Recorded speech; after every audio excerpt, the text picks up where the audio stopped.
بسم الله الرحمن الرحيم وصلى الله وسلم وبارك على سيد المرسلين سيدنا محمد عليه أفضل الصلاة والتسليم اللهم صل وسلم وبارك على محمد وعلى آله وصحبه وسلم تسليما كثيرا أما بعد إخوتي الكرام tout d'abord je voudrais vous dire que je parlerai en arabe et en français pour la simple raison que je dois avoir des personnes devant moi qui sont arabophones et d'autres qui sont francophones. Donc je vais essayer dans la mesure du possible de parler tout d'abord en arabe et de tout traduire en français. Il se peut aussi, parce que je pense qu'il y ait plus de francophones que d'arabophones, que je parle davantage en français. Donc comme l'a dit le frère Mohamed, Jazahullahu khayran, je vais vous parler d'un sujet qui me tient à cœur. Et à chaque fois quand j'interviens, j'ai déjà intervenu dans cet institut, comme j'ai fait d'autres interventions dans d'autres instituts, j'essaie de parler d'un sujet d'actualité. Et partant du principe que pour essayer de résoudre un problème, il faut tout d'abord le diagnostiquer.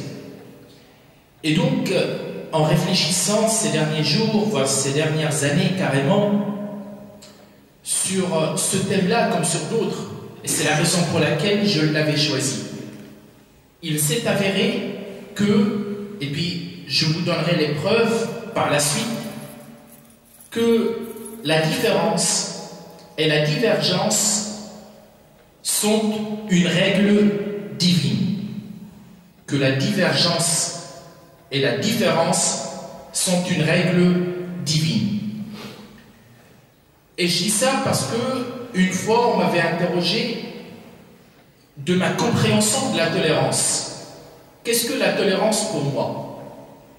Comment je peux expliquer la tolérance?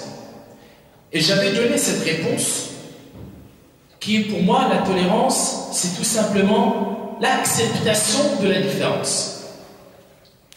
Ça veut dire qu'on est tous différents les uns des autres. On est tous différents. Personne d'entre nous ne ressemble de manière si à moi à l'autre. Personne. Il doit y avoir quoi qu'il arrive, même si tu as un frère jumeau, une sœur jumelle, même les vrais jumeaux, j'ai envie de dire, qu'ils ne sont pas 100% semblables et similaires.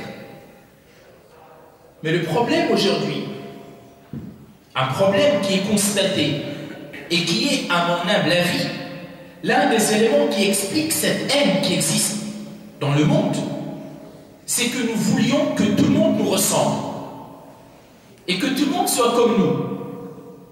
Et des fois, nous remarquons carrément qu'il y a des guerres qui se font, qu'il y a des haines de l'autre, qu'il y a du rejet de l'autre, pour la simple raison qu'on ne partage pas le même avis. Et donc moi, ce que j'ai envie de vous dire aujourd'hui, brièvement, et puis je préfère plutôt que nous puissions communiquer, que s'il y a des questions par la suite, vous me les posiez, ce que j'ai envie de vous dire, c'est que, pourquoi cela, sachant que quand vous vous référez même au texte religieux, cette religion musulmane qui peut être traitée à tort par certains, parce que les musulmans, certains musulmans, naturellement, aujourd'hui donnent une mauvaise image de leur religion, et par la suite, hélas, il y en a qui peuvent penser que l'islam est une religion qui n'accepte pas l'autre, qui n'est pas une religion de tolérance. Et moi, je vais vous parler, mais surtout je vais vous donner des versets coraniques. Et le choix est loin d'être fortuit. Si j'ai choisi ces versets, c'est parce que je sais que le livre, le Coran, il fait l'unanimité. C'est-à-dire que personne ne peut venir par la suite me dire « Mais sur cela, je ne suis pas d'accord. » Ça peut être le cas pour les hadiths. Pourquoi cela? Parce que les hadiths qui sont les paroles prophétiques, vous avez des hadiths qui sont authentiques et d'autres qui ne le sont pas. C'est la raison pour laquelle toutes les justifications que je vais donner vont être issues du Coran.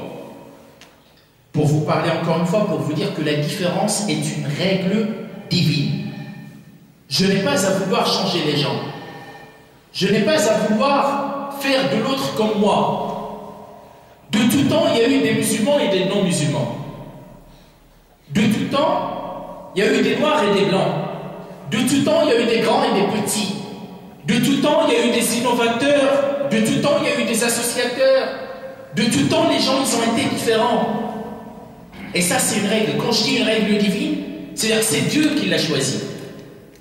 Et cette différence n'existe pas que chez les humains. Mais toutes les créatures sont différentes. Sachant que nous, humains, c'est la raison pour laquelle, quand on parle de race, personnellement, je ne crois pas à la race quand on parle d'humain. Parce que nous venons tous de seul homme. Et sur ça, toutes les religions, peut-être j'ai plus parlé en français, mais s'il y a des arabophones qui ne comprennent pas, vous me sollicitez, je parlerai en arabe. Mais les versets, je vous les donnerai en arabe et puis je traduirai en français. On est tous des fils d'Adam. On est tous des fils d'Adam. Kulluna abna'u Adam. Les religions monothéistes, les trois religions monothéistes, en commençant par le judaïsme, en passant par le christianisme, en finissant par l'islam, c'est-à-dire les musulmans et tous les gens du livre, car c'est ainsi que Dieu les a appelés dans le Coran, aux gens du livre, Ya Ahl al-Kitab, Ya Ahl al-Kitab, Ya Ahl al-Kitab. Nous croyons tous au fait que Dieu, le premier humain qu'il a créé, c'était Adam. Et de Adam, il a créé Ève. Et de ce couple-là, il y a eu ces milliards et milliards d'individus venant de ce couple. Et Dieu dit dans le Coran, كان الناس أمة واحدة فبعث الله النبيين مبشرين ومنذرين وأنزل معهم الكتاب بالحق ليحكم بين الناس في إيش؟ فيما اختلفوا فيه. Dieu dit, si je traduis le verset, les gens formaient à l'origine une seule communauté. Puis après leur divergence, Dieu envoya des prophètes comme annonciateurs et avertisseurs, et il fit descendre avec eux le livre contenant la vérité pour régler parmi les gens leurs divergences. Allah tabaraka wa ta'ala dit dans un autre verset, Tilka rusul faddalna ba'dahum ala ba'd منهم من كلم الله ورفع بعضهم درجات وآتينا عيسى ابن مريم البينات وأيدناه بروح القدس ولو شاء الله ما اقتتل الذين آمنوا من بعدهم ولو شاء الله ما اقتتل الذين نعم من بعد ما جاءتهم البينات ولكن اختلفوا فمنهم من آمن ومنهم من كفر ولو شاء الله ما اقتتلوا ولكن الله يفعل ما يريد. Ça veut dire, si je traduis ce verset, Dieu il dit, parmi ces messagers, nous avons favorisé certains par rapport à d'autres. Et là, vous imaginez que même dans les messagers, il y a des différences. Même les messagers qui sont des prophètes de Dieu ne sont pas tous pareils, ne sont pas tous égaux, et n'avaient pas tous le même tempérament. Et parmi ces messagers, il y en a à qui Dieu a parlé, comme Moïse, et il en a élevé d'autres en grade. À Jésus, fils de Marie, nous avons approché l'épreuve et l'avons fortifié par le Saint-Esprit. Et si Dieu avait voulu, les gens qui viennent après eux ne seraient pas levés après que les preuves leur furent venues. Ils n'auraient même pas divergé, mais ils se sont opposés. Les uns restaient croyants et les autres furent infidèles. C'est-à-dire que Dieu a toujours donné ce choix de croyance. Il dit dans un autre verset, فَمَنْ شَاءَ فَلْيُؤْمِنْ وَمَنْ شَاءَ فَلْيَكْفُرْ. Celui qui veut croire, qu'il croit. Mais celui qui ne veut pas croire, il n'y a aucune force qui peut le forcer à croire en Dieu. Allah tabaraka wa ta'ala dit dans un autre verset وَمَا كَانَ النَّاسُ إِلَّا أُمَّةً وَاحِدَةً فَاخْتَلَفُوا وَلَوْلَا كَلِمَةٌ سَبَقَتْ مِنْ رَبِّكَ لَقُضِيَ بَيْنَهُمْ فِيمَا فِيهِ يَخْتَلِفُونَ. Dieu dit dans un autre verset, les gens ne formaient à l'origine qu'une seule communauté. C'est un autre, c'est pas comme le premier que je viens de citer. Puis ils divergèrent. Et si ce n'était une décision préalable de ton Seigneur, les litiges qui les opposaient auraient été tranchés. Dieu dit dans un autre verset وَلَقَدْ بَوَّأْنَا بَنِي إِسْرَائِيلَ مُبَوَّأَ صِدْقٍ وَرَزَقْنَاهُمْ مِنَ الطَّيِّبَاتِ فَمَا اخْتَلَفُوا حَتَّى جَاءَهُمُ الْعِلْمُ إِنَّ رَبَّكَ يَقْضِي بَيْنَهُمْ يَوْمَ الْقِيَامَةِ فِيمَا كَانُوا فِيهِ يَخْتَلِفُونَ. Ça veut dire, certes, nous avons établi les enfants d'Israël dans un endroit honorable et leur avons attribué comme nourriture les bons aliments. Par la suite, ils n'ont divergé qu'au moment où leur vint la science. Ton Seigneur décidera entre eux le jour et au jour de la résurrection sur ce qui les divisait. Ça veut dire que dans cette vie ici-bas, chacun fait ce qu'il veut. Chacun est libre de faire ce qu'il veut, de se comporter comme il veut. Parce que cette vie, ici-bas, mes chers frères et sœurs, n'est pas faite pour juger les gens. N'est pas faite pour dire qui a raison d'entre nous et qui a tort. Et cela, vous pouvez l'appliquer sur tout. Je me rappelle d'une bonne parole de l'imam Shafi'i rahimahullah. Et chacun d'entre nous doit l'appliquer sur lui-même. Il disait رأيي صواب يحتمل الخطأ ورأي غيري خطأ يحتمل الصواب. Mon avis, pour moi, est juste, mais il peut être faux. Et l'avis de l'autre, pour moi, est faux, mais il peut être juste. Personne, mes chers frères et sœurs, aujourd'hui, ne peut prétendre avoir la science infuse. Et donc même, quand tu as la certitude sur un point, et regardez, vous-même, au fur et à mesure de l'âge, au fur et à mesure que vous accumuliez des connaissances, vous pouvez changer d'avis sur pas mal de points. Il n'y a aucun mal de changer d'avis à partir du moment où vous avez plus d'éléments sur la chose. Mais encore, il faut accepter les avis qui divergent. Quelle que soit la vie, j'ai bien dit, quelle que soit la vie, car la divergence et la différence, et encore une fois, est une règle divine. Je peux vous donner d'autres versets. Allah dit وَلَقَدْ آتَيْنَا مُوسَى الْكِتَابَ فَاخْتُلِفَ فِيهِ وَلَوْلَا كَلِمَةٌ سَبَقَتْ مِنْ رَبِّكَ لَقُضِيَ بَيْنَهُمْ وَإِنَّهُمْ لَفِي شَكٍّ مِنْهُ مُرِيبٍ. Il dit, et nous avons déjà donné à Moïse le livre, et il y eut des divergences à son sujet. S'il n'y avait pas eu un décret préalable de la part de ton Seigneur, tout aurait été décidé entre eux, et ils sont à son sujet pleins d'un doute troublant. Il dit aussi, dans un autre verset, et c'est un verset qui vous montre que, encore une fois, que dans la sagesse de Dieu, il y a eu toutes ces différences. Et c'est aussi parmi les signes de Dieu, pour ceux qui réfléchissent.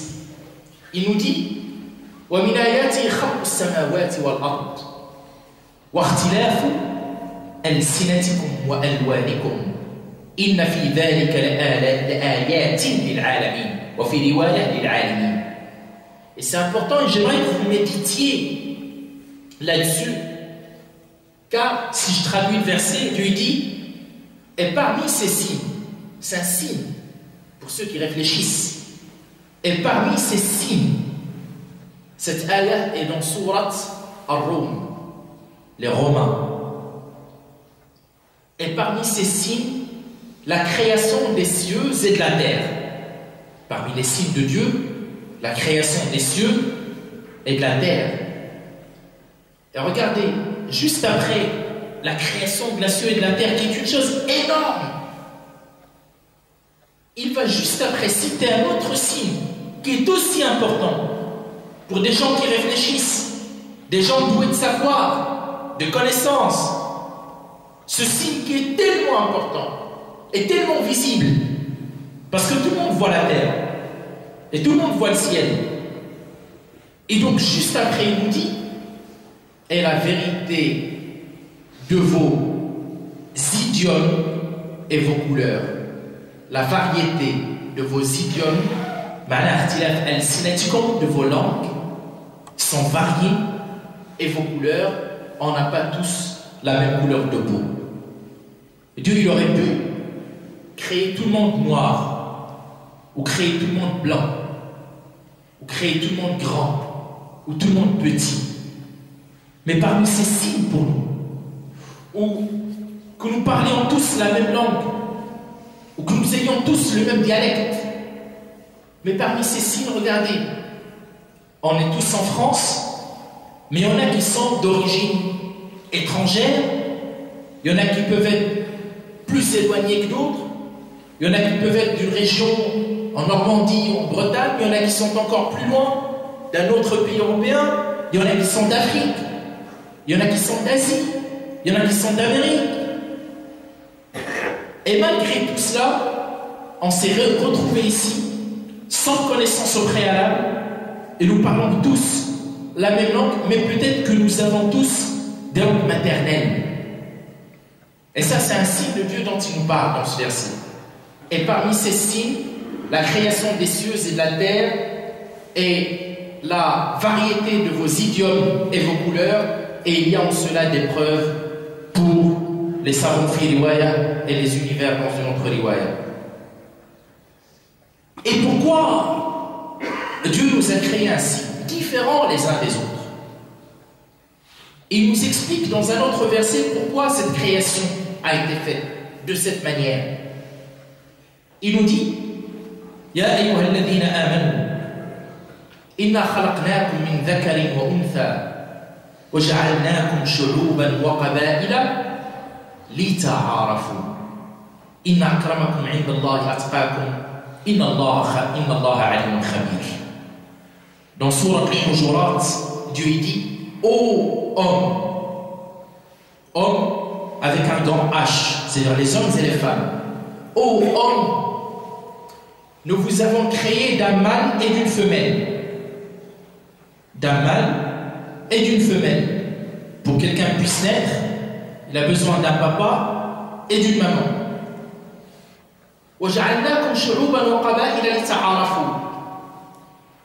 Et nous avons fait de vous des nations et des tribus. Pour quelle raison? On est de nations différentes.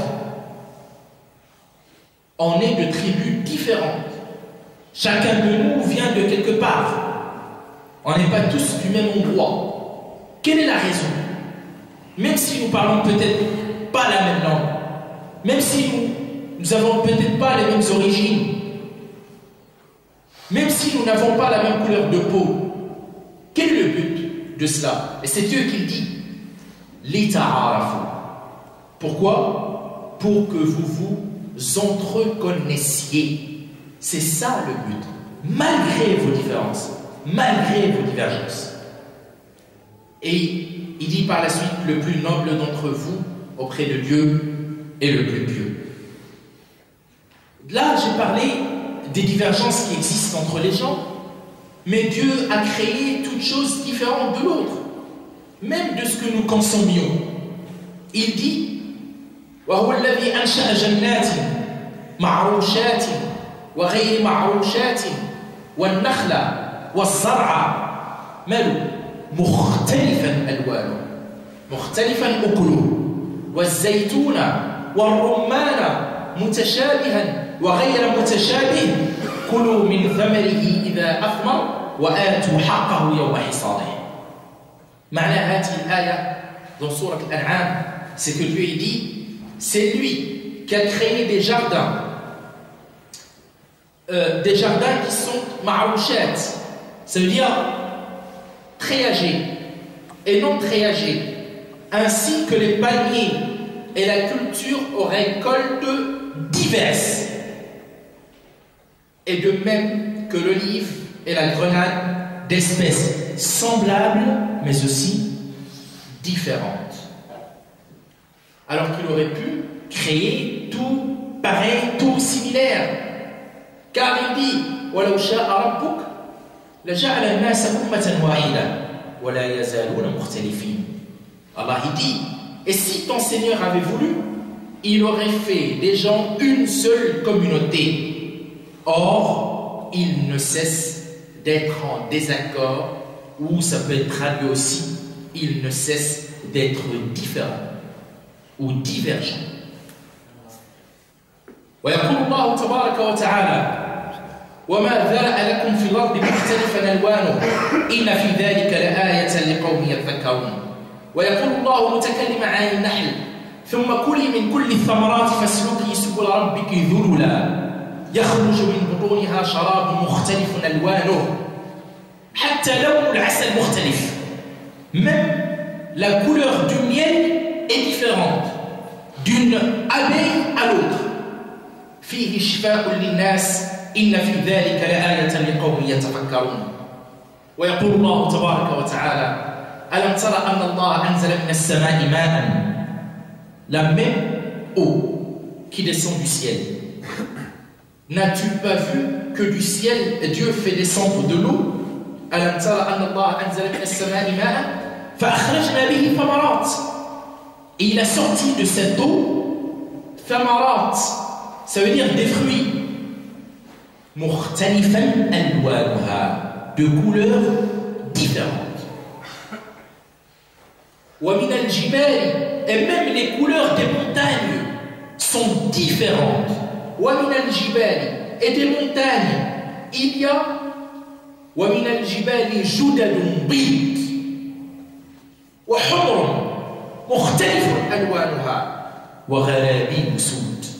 Quand vous regardez les montagnes, même dans la création des montagnes, vous avez celles qui sont blancs, d'autres qui sont rouges, et des couleurs différentes et des roches excessivement noires. ويقول ومن الناس والدواب والأنعام مختلف ألوانه كذلك. Et il y a pareillement des couleurs différentes parmi les hommes, mais pas que parmi les hommes, parmi les animaux, parmi les bestiaux, parmi ses serviteurs.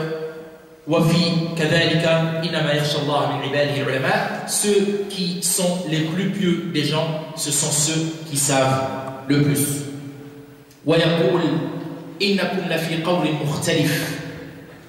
Vous divergez sur ce que vous dites. ويقول عما يتساءلون عن النبأ العظيم الذي هم فيه مختلفون. Sur quoi s'interroge-t-il?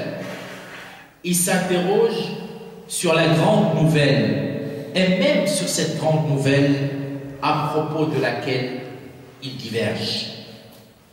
Mais je vais revenir sur le verset que j'avais cité. Ça veut dire que malgré toute cette divergence, malgré toutes ces différences, Dieu nous dit, je reviens sur ce verset important, où Allah tabaraka wa ta'ala nous dit la raison de ces divergences et le but par la suite de ces divergences et de ces différences. يا أيها الذين آمنوا إنا خلقناكم من ذكر وأنثى وجعلناكم شعوبا وقبائل لتعارفوا إن أكرمكم عند الله أتقاكم. C'est-à-dire que le but de tout ça, c'est que nous puissions, malgré nos divergences et malgré nos différences, que nous puissions vivre mutuellement, que nous puissions vivre en harmonie, en paix, en amour, malgré toutes les divergences et les différences qui existent. Et quand on revient un petit peu en arrière, et quand on lit la biographie prophétique, on se rend compte la ville de Médine abritait des gens qui étaient différents. À Médine, quand le prophète sallallahu alayhi wa sallam était arrivé, il y avait déjà des tribus juifs qui y habitaient. Il y avait la tribu de Banu Qaynuqa, il y avait la tribu de Banu Nadir, il y avait la tribu de Banu Qurayza, il y avait des athées, il y avait des Ansars, les vrais Médinois, il y a les Muhajirin, les immigrés venant de la Mecque. Mais tout ça, c'est fondu dans une seule communauté. Et tout cela a été oublié afin de pouvoir permettre à tous ces gens-là de vivre ensemble. Malgré peut-être la religion qui n'est pas la même, la couleur de peau qui n'est pas la même, les envies qui ne sont pas les mêmes, les compréhensions de la religion qui ne sont pas les mêmes, les origines qui ne sont pas les mêmes.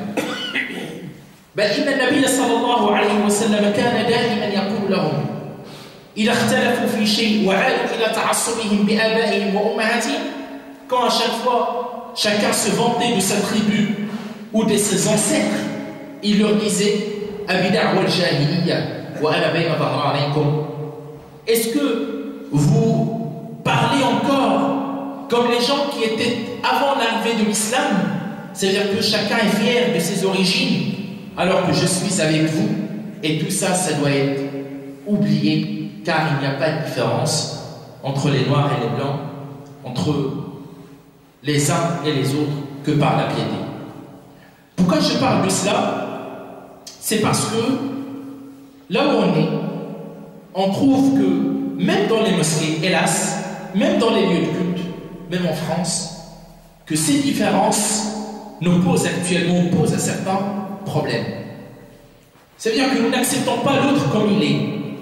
C'est-à-dire qu'il suffit que nous ne partagions pas le même avis sur une chose, que ce soit dans la religion ou autre, pour que nous fassions la guerre, pour que nous ne disions pas bonjour. Alors que cela est banni et ne devrait pas exister. Parce que même les plus prédécesseurs en islam, ils ont toujours divergé sur des choses très importantes. اختلف السلف في أمور حتى في أمور العقيدة اختلفوا نعم. Ça devrait choquer certains si je dis qu'ils ont divergé même dans des choses de dogme. Oui, même sur ça ils ont divergé. Ils n'ont pas divergé sur une seule chose, sur la ilaha illallah Muhammadur Rasulullah. Le seul point où les plus prédécesseurs étaient unanimes, le seul. Surtout ils ont divergé. Et malgré cela, ils étaient frères et ils s'aimaient. Donc, aujourd'hui, le problème, c'est que nous devons accepter l'autre comme il est. Ce n'est pas un problème en soi. On ne devrait pas haïr quelqu'un pour ce qu'il est ou pour ce qu'il pense, à partir du moment où il ne fait pas des choses qui sont contraires à la loi, contraires à tout ce qui rentre dans ce qui est moral en réalité. Parce que le halal bayyin wal haram bayyin, le bien est connu, le mal est connu, et ça ne devrait pas créer un problème si nous avons des avis différents, si nous avons des opinions différentes, si nous avons des manières de penser qui sont différentes. Je vais finir par cela pour vous dire, parce que j'ai voulu que ce soit très bref, c'était juste pour vous parler de ce sujet-là. Je voulais dire que pourquoi le choix de ce sujet? Peut-être j'en avais parlé brièvement au début, mais j'en parle parce que je pense, et profondément, les différences aujourd'hui créent problème. Ne créent pas problème que par rapport à la communauté musulmane, mais il y en a qui sont gênés parce que l'autre ne porte pas le même prénom, ou porte un prénom de consonance étrangère, ou ne s'habille pas de la même façon, ou ne pense pas de la même manière. Alors que cela ne doit pas nous déranger. En aucun cas, ça ne doit nous déranger. Quoi qu'il arrive, et quoi qu'il en soit, tant que la personne ne commet pas un délit ou une chose qui est contraire à la morale, ça veut dire des choses que la personne ne doit pas faire, c'est clair et net, sur lesquelles tout le monde est d'accord. Et je voudrais revenir sur un deuxième point aussi. C'est que quand il y a un problème, et ça c'était une règle des plus prédécesseurs, au lieu de chercher un bouc émissaire, il faut que la personne, elle voit en elle-même. Quand il y a un problème, que ce soit dans la communauté ou un problème extra-communautaire, il faut toujours que tu cherches le problème en toi. Et non pas en cherchant à dire mais s'il y a eu ça, c'est parce qu'il y a des responsables. Non, c'est parce que toi, tu es responsable. Je vais finir par ça. Donc je voulais juste vous parler de ce.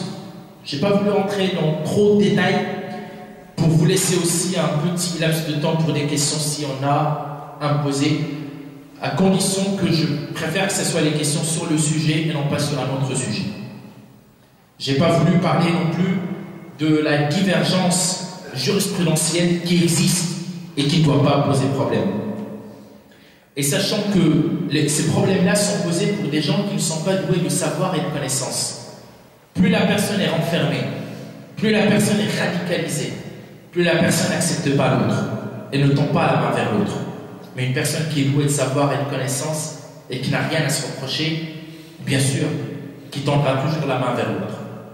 Donc s'il y a des questions, vous levez la main et vous m'interrogez, je répondrai sans argument. Ça veut dire quoi, radicaliser? يقول النبي صلى الله عليه وسلم لا يجاد الدين أحد إلا غلبه. Ça veut dire يقول النبي صلى الله عليه وسلم أحب الأعمال إلى الله أدومها وإن قل. يقول الله تبارك وتعالى وكذلك جعلناكم أمة وسطا لتكونوا شهداء على الناس ويكون الرسول عليكم شهيدا. تقول عائشة رضي الله عنها ما خير رسول الله صلى الله عليه وسلم بين أمرين إلا واختار أيسرهما ما لم يكن إثما أو قطيعة رحم. كل من شد في شيء, ça veut dire radicaliser. Tout ce qui tend vers l'extrême est une forme de radicalité.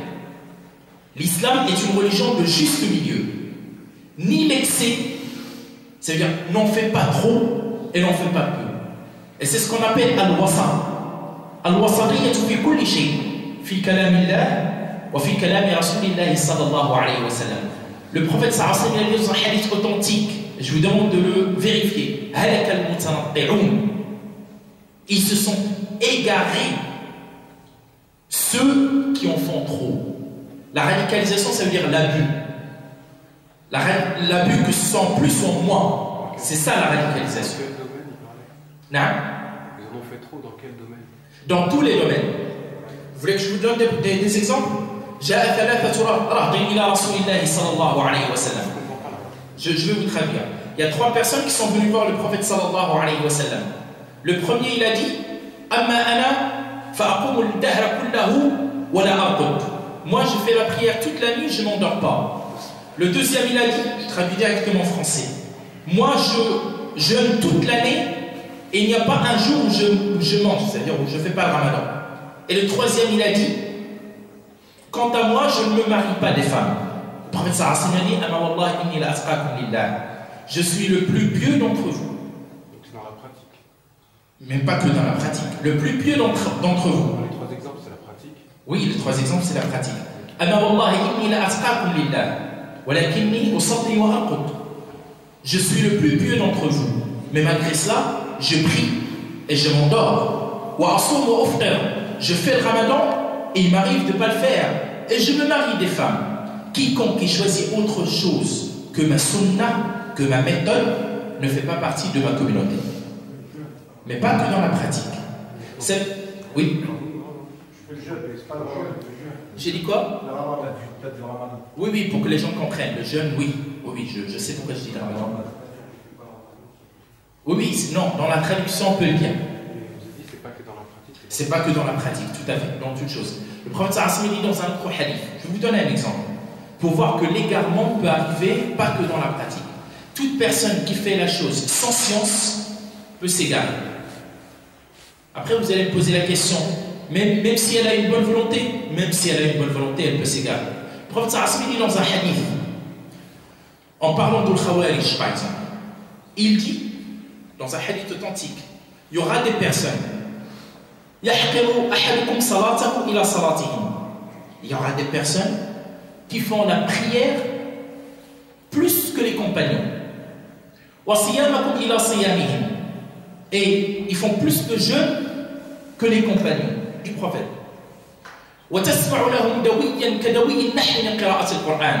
et t'entends un bruit comme le bruit des abeilles à force de lire le Coran. Ils jeûnent, ils prient, ils lisent le Coran. Ils font que de bonnes choses. Le prophète sallallahu alayhi wa sallam, ce sont les chiens de l'enfer. C'est une prophétie. Comment? C'est une prophétie, ça. Oui, c'est le prophète sallallahu alayhi wa sallam qui dit ça. Pourquoi? C'est quelque chose qui va arriver. Et quelque chose qui est déjà arrivé. C'est qui? C'est qui? Je peux lui donner des exemples. Ceux qui ont tué l'imam Ali ibn Abi Talib radiyallahu anhu, ils en faisaient partie. Et des fois par de mauvaises interprétations du Coran. Je peux vous donner des exemples. Et c'est pour ça qu'il faut... Vous savez, je vais vous dire une chose. Toute science, y compris la religion, c'est pas n'importe qui vient qui parle, s'il n'a pas de connaissance dans la religion. Et c'est ça le malheur aujourd'hui de la communauté. Non. Et le Khawarij, ces gens égarés qui ont tué des compagnons du prophète. Ils ont tué des compagnons, dont l'imam Ali. Et Ali, qui est le cousin du prophète, il fait partie des plus grands compagnons. Il a été tué par un Khariji, égaré. Et quand il l'a tué, il avait pensé qu'il avait fait une bonne chose. Il avait pensé qu'il avait fait une bonne chose. Pourquoi? Parce qu'il y avait des stupides qui sont tombés dans l'erreur monumentale de faire des interprétations de versets coraniques à la lettre. Qu'est-ce qu'il a interprété? Je vais vous donner des exemples. Quand il y a eu une fitna entre Ali et Muawiyah, quand il y a eu la fitna, un différend entre les deux, il y en a qui avaient demandé à Ali ibn Abi Talib radiyallahu anhu de faire appliquer le Coran. Et Ali ibn Abi Talib radiyallahu anhu, il avait refusé. Il a dit non, je ne vais pas faire appliquer le Coran. Je vais choisir deux personnes qui vont juger entre nous. Et Ali ibn Abi Talib n'a pas de leçon à recevoir de quiconque. C'est quelqu'un qui connaît le Coran en entier du début à la fin et qui sait chaque verset, quand est-ce qu'il a été révélé et où il a été révélé et pourquoi il a été révélé. Et c'est l'un des meilleurs compagnons en savoir et en science. Il n'a pas de leçon à recevoir de quiconque. Ces stupides personnes qui ne sont pas compagnons et qui sont des enfants dans la science, ils ont dit, bah tiens.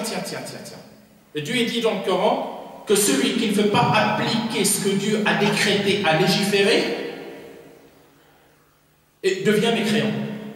Est-ce que ce verset, il existe? Oui, il existe. Mais vous ne l'avez pas compris. Et pour cette raison-là, ils ont tué des compagnons du prophète sallallahu alayhi wa sallam. J'ai envie de dire, ce genre de problème, c'est un problème qu'on voit aujourd'hui. Il y a des personnes aujourd'hui qui font mal et qui nuisent à l'islam à cause de leur ignorance d'ailleurs. Parce que si on leur pose la question, quel savoir ils ont dans la religion, ils n'ont rien. Et ils font des choses qui nuisent à la religion par manque de savoir et de science. Et c'est pour ça que la chose la plus importante en islam, c'est la science, le savoir et la connaissance. Là, tout ce que je vous lis comme verset, j'en ai pris des versets qui parlent de la divergence et la différence. Et à chaque fois, Dieu il dit, pour ceux qui ont des âmes et qui réfléchissent. C'est pour ça que le premier verset qui a été révélé, c'est Iqra, lis. C'est le premier verset qui a été révélé. Et c'est pour ça que la première chose que Dieu a créée, c'est la plume, al-qalam, comme le prophète sallallahu alayhi wa sallam a dit dans un hadith authentique. Et c'est pour ça que la deuxième sourate qui a été révélée, c'est Noun wal qalam wa ma yasturun. Et c'est pour ça que quand il y a eu la bataille de Badr, le prophète sallallahu alayhi wa sallam avait libéré des prisonniers à condition qu'ils apprenaient aux musulmans à lire et à écrire. Il les a libérés. L'importance de la science. Et c'est pour ça que, bon, ça va être un autre sujet si je parle de la science, mais يقول النبي وفضل العالم على العابد كفضلي على أبنائكم وفي رواية كفضل القمر على سائر الكواكب. Celui qui a le savoir, qui a la science, est encore mieux que celui qui fait beaucoup d'adoration et beaucoup d'actes religieux, si je puis dire. Le prophète, il a donné un exemple, comme la préférence entre la lune et les autres planètes, et dans un autre verset, comme la différence entre moi, le prophète, et le plus bas degré, enfin le compagnon qui, si je puis dire, le plus faible compagnon. Je ne sais pas si ça a été clair comme réponse, c'est assez long à expliquer, mais je vous ai juste donné des exemples. Et encore une fois, je répète, on ne fait rien sans savoir. Cette religion est une science. Personne, vous ne pouvez pas venir, vous dites, bah non, moi j'ai envie de faire la prière, je la fais comme je veux. Non, ce n'est pas comme ça que ça se passe. C'est comme s'il y a quelqu'un qui me dit, bah, moi j'ai envie d'être médecin, bah tiens, je vais prendre un livre, je le lis, je le deviens. Pas du tout, ce n'est pas comme ça que ça se passe. Vous avez besoin d'un enseignant, vous avez besoin de quelqu'un qui vous enseigne, qui vous montre, qui vous explique. C'est exactement la même chose pour une personne qui dit, bah tiens, moi je vais lire le Coran et je vais le comprendre. Non, pas du tout. Déjà, il y a un problème de langue déjà. Pour le comprendre, il faut parler parfaitement la langue arabe, parce que c'est la langue à laquelle il a été révélé. Et des fois, vous trouvez même que des fois, on a du mal à traduire des versets, parce que des fois, on sort complètement du contexte. Et puis même par rapport au Coran, quand il y a un verset qui est révélé, il y a toute une science du Coran. Il y a ce qu'on appelle al-nasikh wal-mansoukh, l'abrogateur et l'abrogé. Peut-être tu vas me donner un verset du Coran et tu vas dire, bah, ça c'est le Coran qui le dit. Oui, mais ça a été abrogé. Donc c'est une science qu'il faut étudier. Ou bien tu vas me dire un hadith. Ah non, non, mais c'est le prophète qui a dit ça. Oui, mais le hadith il n'est même pas authentique. Et donc c'est pas aussi simple que cela. C'est pour ça que c'est pas n'importe qui vient et qui dit non, mais moi je pense. Non, mais il ne s'agit pas de penser. Il s'agit d'avoir une science, un savoir. Oui, dans ce cas-là, il n'y a pas de problème. Mais si on n'a pas de science, si on n'a pas de savoir, on apprend ou on se tait. Je voulais juste vous demander. Oui. Ça veut dire que Ali, par exemple, mettait en avant le verset où Allah il dit Allah yahdi man yasha. Ça veut dire que, en gros, il faut être tolérant, comme vous dites. Oui. Et les autres, ils mettaient quoi en avant comme verset? Ils travaillaient. Ils disaient comme quoi tous ceux qui ne suivent pas, c'est des mécréants, c'est eux qui vont faire la guerre. Je ne vais pas rentrer dans tous ces détails-là, je veux juste vous dire qu'il s'agit de mauvaises interprétations de certains versets. Et j'ai envie de dire que ce problème existe encore. Il y a beaucoup de personnes aujourd'hui même qui s'égarent à cause de mauvaises interprétations de versets. Et donc c'est pour ça que, comme dans toute chose, quelqu'un, vous n'allez pas, je ne sais pas moi, vous n'allez pas aller chez un médecin pour vous faire opérer, sachant qu'il a fait qu'une année de médecine.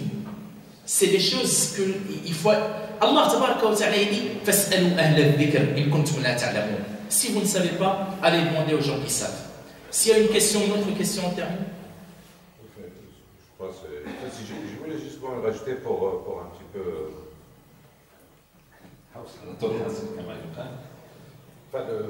L'idée essentielle, il faut en tenir l'idée essentielle pour ne pas.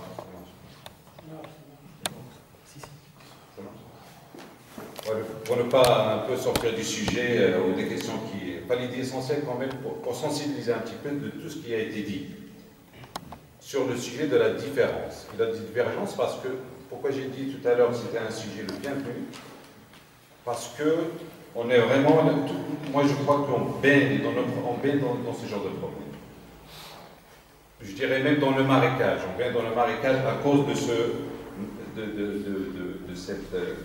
gestion qu'on ne sait pas faire de la différence. Parce que le frère, il a cité pas mal de versets. Dans un des versets, est-ce qu'on comprend exactement ça? Quand on dit Sunnatun min sunanillah, il faut quand même en saisir le sens. Parce que nous, on croit que le Coran, c'est la parole absolue d'Allah subhanahu wa ta'ala. Quand on dit sunnatun min sunanillah, dans un cas pratique, comment on comprend les choses dans un cas pratique? Parce que le problème, on le vit tous les jours, à la mosquée, chez nous, partout, à haut niveau. On sait très bien ce qui se passe dans les mondes arabes, je n'ai pas besoin de faire un dessin. Mais quand on dit sunnatun min sunanillah et quand on vient un frère en face et qu'on soit différent sur un petit différent d'une règle jurisprudentielle, quelque chose de banal, je dirais. Là, on peut faire la guerre pour ça. Mais si on fait la guerre pour cette petite chose, il faut savoir quand même une chose très importante quand on est à l'encontre. On est à l'encontre de hadihi as-sunnah, de ce signe, qui est, comme le frère l'a bien dit, dans le verset qu'il a cité, كخلق السماوات والأرض. Allah subhanahu wa ta'ala خلق السماوات والأرض. Et juste après, qu'est-ce qu'il nous dit? واختلاف ألسنتكم وألوانكم. C'est-à-dire, si on n'accepte pas l'autre, on est à l'encontre de ce que Dieu a voulu. Et ça, c'est grave. Il faut qu'on le sente, ça. Ce n'est pas juste des paroles qu'on vient dire pour faire passer le temps et qu'en sortant d'ici, malheureusement, les choses deviennent banal, normal, et on rentre encore une fois dans des conflits, etc. Et je voudrais rajouter quand même une chose d'assez... pas futile, moi j'aime bien cette image-là, parce qu'il a un aspect un petit peu philosophique de la chose, concernant la différence. Imaginons, moi je me pose souvent des questions. Imaginons quand on sort, on est tous pareils. Je sors, on trouve des gens qui ont la même couleur que nous. Ils parlent la même langue que nous. Ils ont la même religion que nous. Ils ont la même taille que nous. La même coupe de cheveux. Les mêmes habits. Essayons de rentrer dans cette image. Quel ennui. Franchement, quel ennui. Mais non seulement l'ennui, mais on est voué à l'anéantissement. C'est un peu profond ce que je dis. On ne peut pas vivre, on ne peut pas continuer à vivre si on est tous pareils. Et c'est ça, sunnatul misunanillah. On ne peut pas continuer à vivre pour la simple raison. Le frère, il avait dit, si Dieu a voulu qu'il nous crée tous de la même taille. Oui, c'est vrai, si Dieu il a voulu. Mais déjà, c'est nous. Je donne comme ça des exemples pour comprendre un petit peu l'aspect d'accepter l'autre, d'accepter de la différence. Gérer la différence. Parce qu'on ne peut pas. Comment on se définit, nous? Moi, je suis grand. Comment je me définis? Je me définis par rapport à toi qui est différent de moi. Je me définis par rapport au petit. S'il n'y a pas de petit, comment je saurais que je suis grand? S'il n'y a pas des gros, comment je saurais que je serai mince? C'est-à-dire on ne peut tout simplement pas vivre. Et c'est ça, je dirais, ce que je disais, c'est on est voué à s'anéantir, à ne pas pouvoir continuer à exister. C'est un des aspects quand même de la différence. Et pas seulement Dieu il a créé tout différent, les montagnes, les sous, comme le frère l'a bien dit dans des versets, il a si bien dit. Mais nous, gérons le différent, c'est-à-dire, oh quel bonheur quand je sors de la mosquée et je trouve des musulmans, des chrétiens, des juifs. C'est un bonheur de trouver toutes ces différences.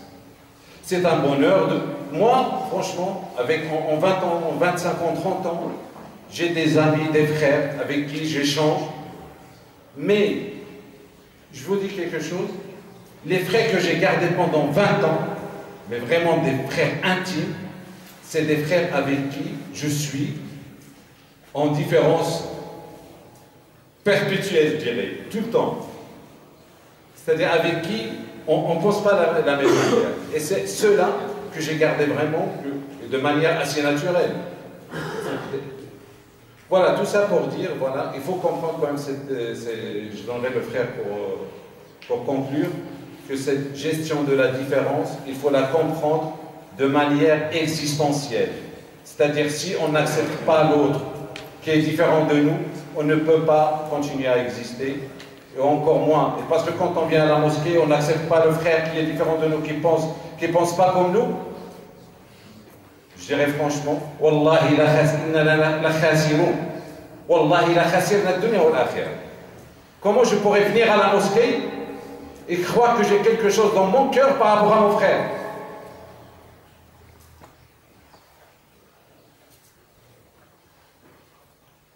Je m'excuse mes frères parce que c'est vrai que c'est un sujet qui me met un petit peu hors de moi. Mais je m'emporte un petit peu, mais j'ai envie de m'emporter parce que, franchement, si on vient 5 fois par jour je dirais cette mosquée ou une autre mosquée de manière générale, et que je sais qu'il y a quelque chose dans mon cœur par rapport à un frère que je vois tous les jours, moi franchement si je suis comme ça, je n'ai pas envie de venir à la mosquée. Je vais vous donner juste un exemple parce que vous me l'avez rappelé à l'instant. Allah il dit aussi, juste pour que vous sachiez qu'il faut accepter que les gens soient différents. faut que vous l'acceptiez. C'est comme ça que ça a été créé, c'est comme ça que c'est fait. Si je vous dis, qu'est-ce que c'est que le racisme? Qu'est-ce que c'est que l'antisémitisme? Qu'est-ce que c'est que la xénophobie? C'est des formes de non-acceptation de l'autre. Non pas pour ce qu'il fait, mais pour ce qu'il est. Parce qu'il est différent, on ne va pas l'aimer. Et personne ne peut dire que le racisme est une bonne chose. Parce que les gens qui n'aiment pas l'autre, c'est juste parce qu'il est différent. Ou parce qu'il n'aime pas la même langue. Parce qu'il ne parle pas la même langue. Ou parce qu'il ne vient pas du même pays. C'est pour ça que c'est à bannir. Par rapport à la guidée, Allah il dit dans Sourate As-Sajda, وَلَوْ شِئْنَا لَآتَيْنَا كُلَّ نَفْسٍ هُدَاهَا. Si Dieu il le voulait, il aurait guidé tout le monde. Mais le monde a été créé ainsi. Pourquoi? Eh bien, c'est une sagesse divine. C'est Dieu qui l'a voulu ainsi. Pour finir une chose, plus le niveau est bas, le niveau de science, plus on va se chamailler pour des problèmes de jurisprudence. Et je vous invite vivement, parce que je vois sur Internet, il y a des personnes qui ne savent même pas le Beyaba, ils n'arrivent même pas à écrire leur prénom, et rentrent dans un sujet qui est beaucoup plus grand qu'eux. C'est pas parce que tel savant a dit ça que c'est la vérité absolue. Non! Il peut y avoir un autre savant qui a dit le contraire. C'est pas parce que Ibn Taymiyyah a dit ça que c'est un Coran, que c'est un Coran. Non! Je peux avoir Ibn Abd al-Barr qui dit le contraire. C'est pas parce que Ibn al-Qayyim a dit ça que c'est un hadith authentique. Non! Je peux avoir Ibn al-Arabi qui dit le contraire. C'est pas parce qu'Abu Bakr Siddiq a dit ça que c'est la vérité. Non. Je peux avoir l'avis de Ali qui dit le contraire. Et ainsi de suite. Personne n'a la science infuse. Personne. Et tout ce qu'on fait, ça reste des avis, ça reste des jihadats. Ça reste des réflexions des érudits. Mais le plus important, c'est de vivre en communion, en coexistence, en paix, en harmonie, en amour. C'est ça le plus important. Et c'est ça ce qu'il faut ancrer dans l'esprit de chacun. Et c'est ça ce qu'il va falloir que vous enseigniez à vos enfants. Il y a toute la génération qui viendra par la suite. C'est d'aimer tout le monde, sans distinction. C'est de vouloir le bien pour tout le monde, sans différence. C'est d'accepter tout le monde, quelle que soit la différence. C'est de ne pas vouloir que les autres soient une photocopie de moi. Mon clonage, en quelque sorte. Non, il n'y a pas de problème que nous soyons différents, il faut l'accepter, il faut le défendre, et il faut défendre les avis des autres, même s'ils sont différents. Je vais m'arrêter là, je ne crois pas qu'il y ait d'autres questions, surtout que je suis accompagné de deux personnes qui doivent rentrer. J'en prends une parce que c'est le sujet quand même. Je vais en prendre une et si c'est dans le sujet. Oui, je vais en prendre une. Non, c'est hors le sujet. Je préfère que ce soit dans le sujet, s'il vous plaît. Moi, c'est par rapport à ce que vous avez dit. Vous avez déjà pris la parole, enfin, il faut donner la parole à l'autre personne. Que dire des politiques qui, eux, ils parlent de l'islam alors qu'ils ont... Je ne parlerai pas de politique. Je suis désolé. Je ne parlerai pas du tout de cela. S'il y a une question par rapport à ce sujet, s'il vous plaît. Oui? Ouais, il y a juste un sujet, il n'y a pas de contradiction entre savants. Il ne faut pas dire aux gens qu'on peut y a une contradiction entre savants. Il n'y a jamais de contradiction entre savants. Ibn al-Qayyim, c'est l'élève d'Ibn Taymiyyah. Alors il ne faut pas dire aux gens pourquoi il y a une contradiction entre savants. Les savants, ils disent tous la même chose. Non, les savants ne disent pas la même chose. Ils disent tous la même chose. Les grands savants de Sunna, ils disent tous la même chose. Écoutez. Après, vous allez me dire que les gens, ils inventent des trucs. Non, ils n'inventent pas des trucs. La religion, elle est directe. Il n'y a pas de virage dans la religion. Je vais vous poser une question. Ouais. Est-ce qu'un savant se trompe? Non, s'il suit la Sunna, il ne se trompe pas. Ah oui, celui-là. Si vous dites ça, écoutez. S'il suit le manhaj de Sunna, il ne se trompe pas. Écoutez, juste écoutez. Ouais. L'infaillible, ouais. Personne n'est infaillible. Ouais, Écoutez.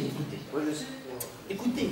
Mais pourquoi vous dites que Abu Bakr as-Siddiq ou Ali disent la vérité? Est-ce que vous pouvez écouter? Est-ce que les compagnons du prophète sallallahu alayhi wa sallam, il faut écouter et comprendre. Oui, est-ce que les compagnons du prophète, je peux vous en donner des exemples, c'est pas le moment. Est-ce qu'ils ont divergé? Oui, ils ont divergé. Je vais vous donner un exemple. Et c'est pour ça qu'il va falloir que vous écoutiez bien avant de parler. Non, mais Le prophète sallallahu alayhi wa sallam قال لا يصلين أحدكم العصر إلا في بني قريظة فذهب بعضهم وغربت الشمس ولم يصلوا بني قريظة. Je vais parler peut-être juste en arabe, ça va être... je sens que vous êtes arabophone. فلم يصلوا إلا في فبعضهم لم يصلي العصر وبعضهم صلى العصر فقبل النبي صلى الله عليه وسلم من هؤلاء وهؤلاء. وعثمان بن عفان رضي الله عنه كان ينهى عن التمتع، وكان علي بن أبي طالب رضي الله عنه يقول ما كنت لأدع شيئا فعله رسول الله صلى الله عليه وسلم. وكان ابن عباس يدع في الإرث نصيبا للجدة، وكان علي لا يدع في الإرث نصيبا للجدة. فاختلفوا في عدة أمور، وقال ابن عباس حتى في أمور العقيدة كما قلت، ولكن هذا ليس بمشكل. وعودوا إلى آراء الصحابة رضي الله عنهم، لا تنفعلوا وتجعلوا ذلك حماسة وعاطفة. أنا أدعو كل إنسان أن يعود لكتب العلم الحقة. إذا قلت إن فلانا أو علانا أيا كان لا يخطئ فقد خالفت منهج الله تبارك وتعالى وقول النبي. اسمع اسمع اسمع اسمع، يقول النبي اسمع اسمع اسمع اسمع، يقول النبي يقول النبي je veux vous parler, je veux vous parler. يقول النبي صلى الله عليه وسلم كلكم خطاؤون. Tout le monde. Tout le monde. Mais je te parle des gens qui étaient à l'époque du prophète, qui suivaient le prophète, mon frère. Monsieur. Il ne faut pas dire n'importe quoi. Monsieur. Ils suivaient le prophète. Personne ceux qui sortent, qui ne suivent pas la sunna, ça c'est autre chose. Est-ce que vous êtes prêt à écouter, monsieur? Oui, monsieur. Oui, bien. Je vous dis, tout le monde se trompe. Je ne parle pas des gens, écoutez, je parle pas de gens qui suivent la sunna et qui ne suivent pas la sunna. D'abord, avant de parler de la sunna, monsieur, il faut savoir ce que c'est que la sunna. Et même dans l'explication de la sunna, monsieur, il y a beaucoup de divergences dans l'explication de la sunna. السنة عند المحدثين شيء، السنة عند أهل العقيدة شيء، السنة عند الفقهاء شيء، السنة عند أهل الأصول شيء. Ça c'est un autre sujet aussi vague que vous le croyez. Et donc, أنا أتكلم عن هل من إنسان يخطئ؟ الجواب oui. Le prophète sallallahu alayhi wa sallam a dit tout homme se trompe et les meilleures personnes qui se trompent ce sont ceux qui se repentent. يقول النبي صلى الله عليه وسلم والله لم تخطئوا. Si vous ne vous trompez pas, Dieu il aurait créé d'autres personnes qui se trompent et qui se repentent et qui se trompent et qui se repentent et qui se trompent et qui se repentent. عقيدة أهل السنة والجماعة أن العصمة ليست إلا لرسول الله. Le seul qui est infaillible, le seul qui est infaillible dans ce qu'il nous a dit dans la religion, c'est le prophète sallallahu alayhi wa sallam. وحتى النبي صلى الله عليه وسلم في أمور الدنيا قد يقول بشيء من اجتهاده في أمور الدنيا. Les mots ont un sens, je sais ce que je dis. كما وقع في غزوة بدر لما سأله أحد الصحابة أدبا فقال له يا رسول الله أهو الحرب والخدعة والمكيدة أم هو منزل أنزلكه الله. شو الأدب للصحابة؟ معناه إذا كانت الحرب والخدعة والمكيدة أصمت. معناه إذا كانت الحرب والمكيدة لي رأي آخر. J'ai un autre avis qui est différent du tien, ô prophète sallallahu alayhi wa sallam. Et si c'est Dieu qui t'a demandé de se mettre là, eh ben, on va se mettre là. فقال بل هي الحرب والخدعة والمكيدة فقال هذا ليس بالمقام يا رسول الله واقرأوا كتب السيرة. Moi je vous invite à aller vous renseigner sur le livre de Sira du prophète sallallahu alayhi wa sallam. Les exemples se comptent par milliers. Je n'ai pas assez de temps pour vous en donner. Mais juste comprenez une chose. Parce que il y en a qui ont des idées très simplistes. Ah non, mais tous ils suivent sunna. Non, même si, parce qu'il y a une personne qui me dit non, mais un tel a dit ça, donc c'est bon. Non, quelle que soit la personne peut se tromper. Et ça, c'est une règle qu'on doit se faire. Quel que soit son savoir. يقول الله تبارك وتعالى وفوق كل ذي علم عليم. Même les prophètes. موسى عليه السلام لما سألوا أحد بني إسرائيل فقال من أعلم أهل الأرض؟ فقال أنا لأنه نبي ومن أولي العزم وكلم الله. Moïse, c'est le prophète à qui Allah tabaraka wa ta'ala a parlé directement. ورغم ذلك علمه الله الأدب أنه هناك عبد من عبادي تجهل أعلم منك. Il y a un serviteur parmi mes serviteurs que les gens ne connaissent même pas, qui s'appelle Khadir, وقيل الخضر, qui a plus de savoir que toi, et que Moussa n'avait même pas la patience d'apprendre de lui. Et lisez Surat al-Kahf. Bon, c'est juste un exemple, je peux vous donner plusieurs. Akhi, mes chers frères et sœurs, tout homme peut se tromper. Donc, si un savant, quel que soit son degré de savoir, moi j'ai donné des exemples, dit ça, ce n'est pas un Coran. Il peut se tromper parce que c'est un homme. Oui, Akhi. Il faut comprendre que ulama al-muslimin, al-sunnah, c'est des écoles. C'est-à-dire, ce n'est pas des gens normaux qui se trompent comme n'importe quelle personne. C'est des fondations, c'est la fondation de l'islam. Si on touche à ces savants, à ces sahaba, c'est qu'on a touché directement à la sunna. Et Allah Azza wa Jal, il dit qu'il y a des gens qui وَيَتَّبِعُونَ مَا تَشَابَهَ مِنْهُ ابْتِغَاءَ الْفِتْنَةِ وَابْتِغَاءَ تَأْوِيلِهِ. Il ne faut pas dire n'importe quoi. Il y a des ulama de sunna, il ne faut pas les toucher. Qui a touché à ulama de sunna? S'il vous plaît, on fait la prière. Non, je réponds juste au frère. Non. Ils ne connaissent pas le sujet de la conférence. Dites-moi, qui a touché au savant ou la sunna, déjà? Moi, ce que j'ai. Écoutez, je vous réponds, on fait la prière. Écoutez, après, venez voir si vous voulez après la prière. Mais dites-moi, qui a touché, parce que, écoutez bien, qui a touché au savant de la sunna? Parce que vous avez donné un exemple à Sayyidina Abu Bakr. Est-ce que vous l'avez compris? Il a donné un exemple. C'est l'exemple qu'il a donné ici. Il faut éclater le début pour comprendre. Laissez-moi juste parler, je ne veux pas que vous parliez tous en même temps. Allez, Moi, je veux le il va finir pour répondre. On va vers la prière, Inch'Allah. 2 minutes, vous pouvez vous asseoir. Ce n'est pas une manifestation, c'est une conférence. Et là, on donne un exemple de gérer la différence. Dans 2 minutes au frère, il va répondre au frère Nordin. On fera la prière. Barakallahu fikum, vous pouvez vous asseoir. Moi, je suis prêt à vous écouter, mais comme je vous ai dit, qui a touché, écoutez-moi bien et comprenez mes paroles, qui a touché au savant, comme vous l'avez dit, de la sunna?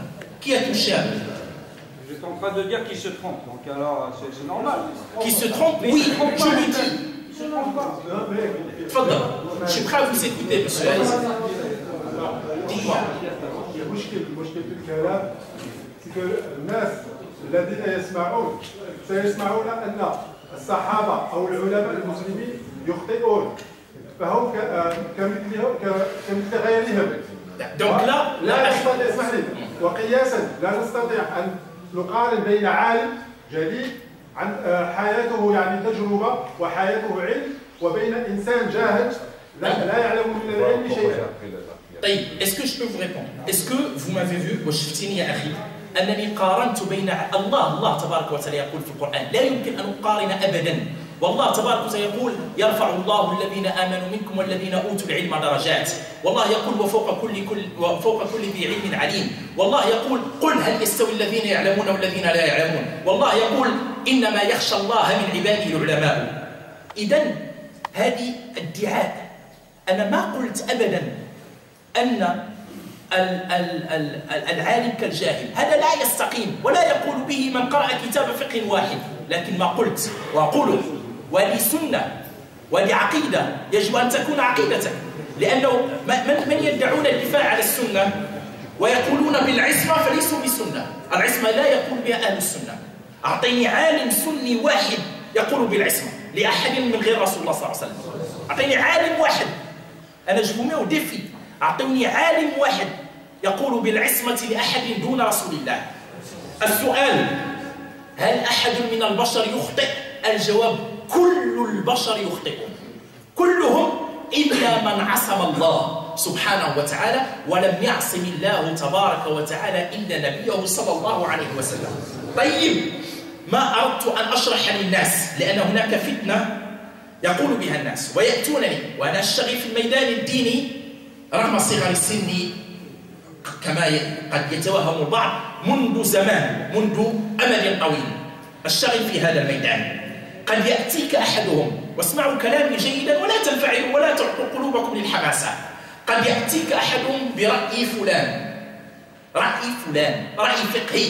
أعطيك مثالا لن أذكر لأن احنا العرب متحمسون كثيرا أكثر من اللازم. يقول لك فلان: إذا قمت لصلاتك سنصلي الآن دعاء الاستفتاح بدعة كما يقول الإمام مالك. نعم، قلبه في كتب المالكية، أنا لا أدعي شيئا. والإمام مالك لم يقل أبدا بدعاء الاستفتاح، قال أمر أكرهه. ورغم ذلك قد ورد الحديث بدعاء الاستفتاح. قد قد ورد الأذان بصيغته الرباعية في التكبير، والأذان عند المالكية بصيغته الثنائية، أي الله أكبر الله أكبر مرتين. إذا لا تلقوا الكلام على عواهنه.